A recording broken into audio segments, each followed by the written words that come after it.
Hi, Matt with etrailer. Today we're going to be talking about the Kuat Transfer V2 bike rack on the back of our 2024 Kia Sorento. There's a few things that really stand out about this rack, and one of them is just the ease of use and how you take off your bikes. And that's going to be because with this shape of the rack, you can pretty much just lift up those arms and then walk in to get closer to your bike to make this process a little bit easier. And before we really take off this rack, I'm actually going to focus on more of the specs. So this is going to have a weight capacity of 40 pounds per bike, and we'll be able to carry up to 3 of them. So this is going to be more so for your standard type bikes.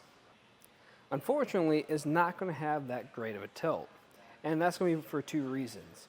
One, it just doesn't tilt back very far, which I'll show you in a second, and 2, it can be pretty difficult to reach. Now this is designed for you to use your foot to access this pedal over here, which I don't find to be very ideal. Now I could, if I only have one bike on here, just move these out of my way to access that point. But if you have this loaded up with 3 bikes, that's just not going to be feasible. So what you might have to do instead is reach over from the side and access it like this, which again, that will be pretty difficult. Or you could even come up from behind it. But the main objective here is really going to be pushing up this pedal up at the top, because this is going to be more of a safety device that is with the more newer models or designs.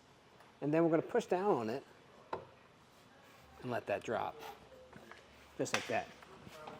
Now I will say that is going to be a little bit awkward, but once you have it back, like I said earlier, this tilt isn't great. When I try to open up my hatch, I won't be able to do this all the way. Really, this is going to probably be the maximum we can get it to right here. So if you need to put any groceries away, you can definitely still do that, or maybe grab your gear for your ride. And to put it back into the seated position, all I have to do is push on the rack till it clicks into place. And from here, if we want to take a closer look at the rack, I'm going to take off my bike.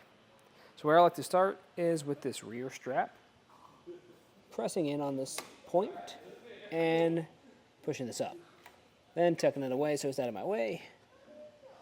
And on the front side, we're going to have a front ratcheting hook.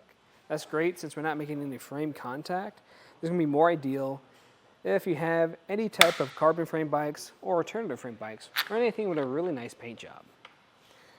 Push that out of your way now, and all you have to do is lift up. And if you notice, this is kind of far away from me. So that's why we still have that design where we can just fold those arms out of my way so I can get a lot closer to it now, so it's not going to be as difficult to lift up, just like this. When you're all finished up, you can put these back up just so you're not driving around with these out, because that could be a little bit dangerous. And from here, we can get a few measurements. The first one I like to get is going to be the ground clearance.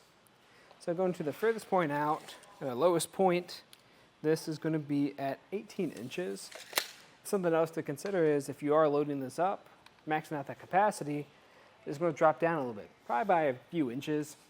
But I think this is going to be high enough where you don't make any ground contact. Still, I'd recommend if you're going up a really steep incline to keep an eye on it. And now we can see how far away it's going to stick out. So if I go from our back bumper to the back of the carrier, this is going to be sitting at about a little bit over 43 inches. So that is a decent amount. So if you're in those tight parking spots, like a parking garage or a spot, definitely keep an eye on this. But we can save a lot of space. And what I mean by that is if we come over here to that pedal again, and this time push on it and push up, sometimes you gotta push it at an odd angle, but it should go up. And now that's gonna save you a lot of room. The exact amount it's going to stick out now, is only going to be about 10 inches. So that's going to save you a ton of space. And the second benefit of this design is that you can see most of the back of your vehicle. And what I mean by that is your backup camera and license plate are only going to be partially obstructed. You'll still be able to see your license plate, and your backup camera, yes, will be blocked in the center, but you'll be able to see around it. And your taillights and back window won't be obstructed at all. And the way this is going to install is we're going to have a 2-inch shank that goes into your 2-inch hitch receiver. We then have a pin that goes through and connects to this lock core. That lock core is just going to give you extra security so no one can take your rack. And if you look at the back of the carrier, you notice we have this little hole right here. You're going to have an included Allen key to help tighten this down, and this is going to be your anti-rattle device. So it's not going to be rattling a bunch in your receiver, causing a lot of noise, and it's just going to make sure this lasts longer too. In my opinion, I think this is a pretty solid choice if you're looking for more of a unique design to a carrier. And like I said earlier, when you are using this really for loading and unloading, it's not going to be that difficult because you can get closer to your bike and you're not going to block a whole lot on the back of the vehicle just because of the design of this. Especially compared to some other racks out there that are on the same size. Most of them around the same size will block a majority of things on the back of the vehicle. But just keep in mind, you're probably not going to have great hatch access just because how this works. But again, this was just a look at the Kuat Transfer V2 bike rack on the back of our 2024 Kia Sorento. I'm Matt. Thanks for watching.